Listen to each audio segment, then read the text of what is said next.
Zelenskyy is currently in London today, meeting with his European counterparts, the British, French, and Germans as well. And we'll also head to Brussels. And which is useless because I'm just like, bro, if they're not going to help you fight against Russia, there's really no need for you to be talking to these guys because they're just going to fill you full of delusions and just keep on throwing money at you, make you think you can win this when you can't. Actually, at this point, I don't even think Zelenskyy believe he can win this anymore. To meet NATO and EU leaders. And this after President Donald Trump said Mr. Zelenskyy hasn't read the U.S. peace plan. So we've been speaking to President Putin, and we've been speaking to Ukrainian leaders, including President Zelenskyy. And I have to say that I'm a little bit disappointed that President Zelenskyy hasn't yet read the proposal. That was as of a few hours ago. His people love it, but he hasn't. Right, those comments follow weekend talks in Florida between U.S. and Ukrainian officials with little progress reported, and the unveiling of President Trump's new security strategy critical of Europe, which the Kremlin praised. We've got Clay Sebastian standing by for us live at Downing Street. Clay, good to see you. What have we heard so far in terms of these meetings? And importantly, quite a show of solidarity by the Europeans after those talks in Miami. Yeah, Eleni, I think that is, at least half of the point here. We saw a lot of sort of warm hugs as they walked into 10 Downing Street. Behind me, the President Zelenskyy, in particular, receiving a very warm welcome from the UK Prime Minister Keir Starmer, obviously the Christmas tree, creating a festive mood. But I have to say that does not seem to have been replicated in the room. The press were allowed in very briefly as the four leaders sort of sat in a row and gave brief opening statements. And I think a couple of them at least let slip a pretty bleak mood. The UK Prime Minister Keir Starmer saying, look, we stand with Ukraine in the pursuit of a just and lasting settlement if we get that far, which I think is a tone that we haven't really heard from him before. And then Chancellor Merz of Germany came out perhaps even stronger, saying that he was skeptical of some of the details coming out in documents from the US side. So I think that sort of let slip a very tense mood, a very nervous mood. Europe, of course, has been sidelined from these talks over the last 2.5 weeks that have involved on one track the US and Ukraine, and on the other track the US and Russia. So the point, I think, of today is that the Ukrainian team is going to brief the Europeans on what's happened so far from their perspective. We did see Rustem Umerov, the lead negotiator on the Ukrainian side, walk in behind President Zelenskyy. So they are going to get essentially the finer details of what's been discussed so far. Concretely, is anything going to come out of today? It's not clear at this point. Obviously, the Europeans are being expected by the US to stump up security guarantees for any post-war settlement. There's a big debate raging in Europe now about how to fund Ukraine through next year, especially when it comes to those frozen Russian assets, most of which are parked in Europe. So those are concrete details that could come up. But overall, I think this is a chance for Europe to show its support, to try to strengthen Ukraine as it's getting pressure not only from Russia, of course, but from the US president. As strengthen Ukraine for what? How can they strengthen Ukraine? Like I said, the only way to help Ukraine out, to actually help them win this, would be to put boots on the ground. And that's World War III. So nobody's willing to go into World War III for Ukraine. If Europe want to take that suicidal mission against fighting Russia, then guess what? They're going to lose against Russia, most likely. So, Europe, come on now. Sit down and just let things happen. Let the peace deal go through. Don't try to sit there and make things better for Ukraine, because Ukraine can't even fight for a better situation for themselves. You showed there, and to try and show its solidarity, as well as, of course, to get the update on what's happened in those talks, Eleni. All right, Clay Sebastian, thank you so much for that update. Now, another story we're following. CNN's Elena Treen live at the White House for us this morning with the very latest. What's going to happen now today? Well, look, I think the president and his administration are definitely keeping a close eye on these meetings that Zelenskyy is having in London, as you mentioned, with the leaders of France, Germany, and Britain. It really is a show of solidarity, as we're hearing from the U.S. and specifically from the president himself, kind of casting some skepticism over where things stand in this negotiation process on talks between Russia and Ukraine to try and end this war. I want you to listen to what President Trump told reporters yesterday, kind of raising criticism and pressure on Zelenskyy around this plan. Listen. I have to say that I'm a little bit disappointed that President Zelenskyy hasn't yet read the proposal. That was as of a few hours ago. His people love it, but he hasn't. Russia. Yeah, because the people of Ukraine pretty much stopped getting dragged off the street into this war. They get Russian funds to help rebuild their cities and infrastructure. So of course the people of Ukraine love it. But Zelensky and Europe and the leaders of Europe, yeah, they don't want that for some reason. I have no idea why, but hey. Because I'm gonna be real with you, I see how Zelensky benefits off this, but I really don't see how the leaders of the world leaders that are in NATO or Europe even benefits from this whatsoever. Is fine with it. If anything, it seems like they're about to drag their ass into a war with Russia. And I'm gonna be real with you, we're gonna put our hands up at that too. Eventually, we're gonna stop letting NATO drag us into BS with Russia. We're just gonna be like, look, if you want to fight them, go ahead, but we're not backing you up. And I guarantee they're gonna sit their ass down after that. Russia, I guess, would rather have the whole country when you think of it. But Russia is, I believe, fine with it. But I'm not sure that Zelensky is fine with it. His people love it. But he has. Oh, and shout out to our man Gaming for sending 100 for 2 jewels. Appreciate the support. And guys, let's go ahead and try to reach that goal by sending in $2 super chat or more, or just go ahead and send a gift, guys. Appreciate the support. And let's not forget to double tap that screen and like the video. All right, let's go. Is it ready? Now, Kate, for those who have maybe not been following these talks as closely as I have, I mean, this is like whiplash. One moment you hear President Trump praising Zelensky, seeming to favor the Ukrainian position as he. And I do get people's irritation with it, but like, oh, he's trying to give Russia parts of Ukraine. Yes, that Ukraine took, or not Ukraine took, but Russia took. They took this. You see this all right here? Yes, this is all Russia. This is big Russia's now. Unless they can fight and get this back, there is nothing they can do. There's no better deal we can give them. Everything depends on how Ukraine does on the battlefield. And if this is the results of it, there's nothing we can do. It's not that we're giving it to them. We can't give Russia anything. Russia won this land. They fought for it, and we can't help Ukraine push them back out of it. As much as we want to, as much as we would love to, we can't do it. Not without sacrificing our own American lives. And we're not doing that for Ukraine. We're not.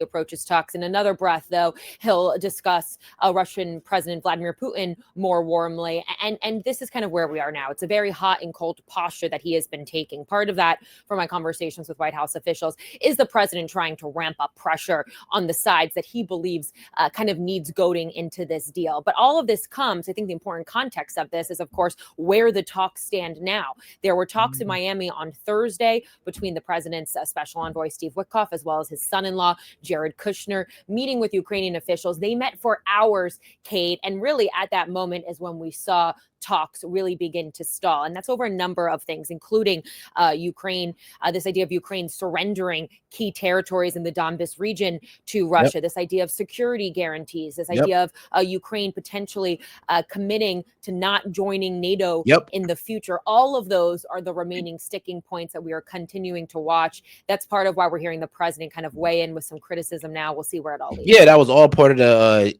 28-point peace plan, is that, Ukraine is going to remain neutral. It is never going to join NATO, and that's that. And not only that, but parts of Ukraine will now become de facto Russia. You guys can be as mad about this as you want, but it's not my fault, and it's not America's fault. It ain't even Trump's fault. It's the performance of Ukraine on the battlefield. Whatever leverage that we had on Russia, it depends on how Ukraine does on the battlefield. We was helping them out with the weapons and the money, and trust me, it didn't work. It didn't. And you can sit there and be like, well, it took Russia forever. Russia wasn't going as hard as they wanted to, because they don't see all Ukrainians as enemies. Remember, and this is what Putin has also said. You can believe this or not, but he does believe that he is saving the ethnic Russians in those areas. So he's not so keen on just unleashing full tyranny upon Ukraine. Like, you got to remember that part as well. But do we really want to sit here and see this go on any further? Because Ukraine hasn't got anything. They keep losing more men and more land. So just because Russia's slow rolling it, does that mean that they're winning? Well, I mean that Ukraine is winning? Like, think about how you sound right now. Well, it's taking them a long time to win, so they're not winning. Bro, really? I mean, we're playing basketball and we're playing to like 15, right? It take me 3 hours somehow to get to 15 to beat your ass. Just because it took me 3 hours, did I lose? Okay then. Kate. Yeah, or doesn't, because it seems that it's definitely seems to true. not be moving in the moment, but critical day nonetheless. It's great to see you, Elena. Thank you, Sarah. All right, to discuss many different things, including Ukraine, Democratic Congressman from Texas, Lloyd Doggett, is joining me now. He's a member of the House Budget and Ways and Means Committees. Thank you for being here this morning to discuss all these things. I know you just heard some of our reporting from Elena Petrine, the president trying to get a peace deal, of course, with Ukraine, but he's lashing out at Ukrainian President Zelenskyy, saying he hasn't read the deal yet. Meantime, his son, Donald Trump Jr., said this about Ukraine, and I want you. Hey, and shout out to my man Daniel Castro. He's like, they better call Liam Neeson because it's taken. Bro, Castro, they're not ready for that joke. Like, come on. He said they better call Neeson. Oh my goodness, because Ukraine has been taken. They're cooked.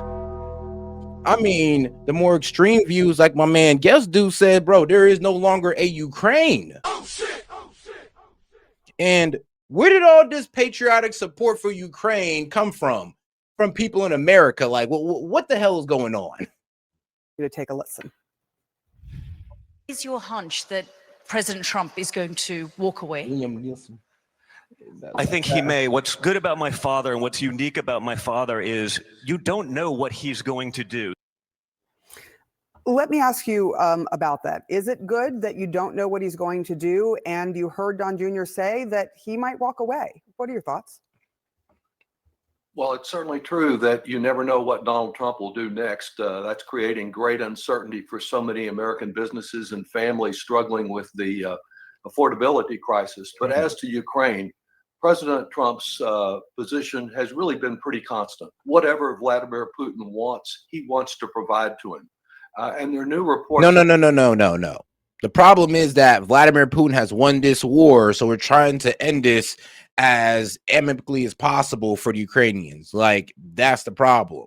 It's not that we're just giving Russia I'm be real with you, Russia they won it. So it's not like they didn't deserve it. It's not like we're just giving them land that they didn't fight for, that they didn't push Ukrainian forces off of. Like, let's be real here. All the land that is being given to Russia, or that may be given to Russia, is land that they fought for and won, and that they can't be pushed off of. So us saying here that, oh, Trump is just giving them land. No, they're not. They're not. We're not giving them land. Trust me. They took it. If anything, Ukraine gave it to them. And for some reason, they're asking for us to negotiate it back for them. And that's not going to happen, to be quite honest with everybody. It's not. Out that the principal motivation is that Trump and some of his family and friends see great profit potential. They're interested in how much of a buck they can make, not how many lives can be saved in Ukraine. I hope the Europeans will be able to step in and provide more of the support that Donald Trump is denying Ukraine.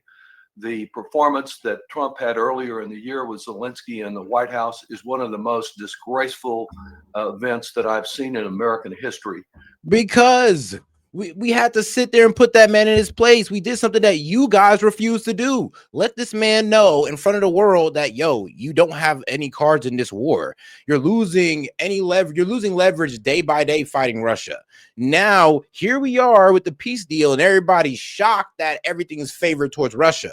And it's been what I've been telling you for the past, 6 months now, that Ukraine has been losing this war. They've been losing land, people, not more people than Russia. But let's be real. When Russia has a 2.2 million people army, or 2.2 million, servicemen army, including reserves.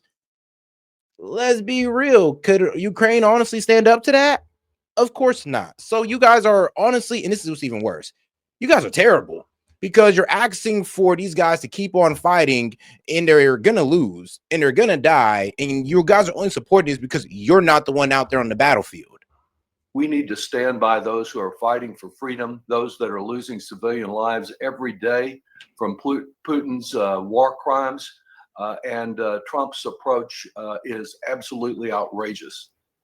I do want to ask you just to follow up on this, because about a couple of days after Donald Trump was reelected as president, his son put this meme out, and it was directed at Zelenskyy, and it said, 38 days from losing your allowance. If we can show that, I don't know if people remember that.